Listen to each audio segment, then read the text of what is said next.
Meaning of inmate. Inmate. Inmate. Inmate. Inmate. The term inmate refers to a person who is living in an institution, such as a prison or a mental hospital.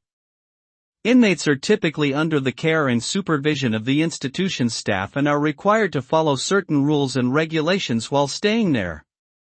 They may be serving a sentence for a crime they committed or receiving treatment for a mental health condition. Inmates often face challenges such as limited freedom, social isolation, and restricted access to resources.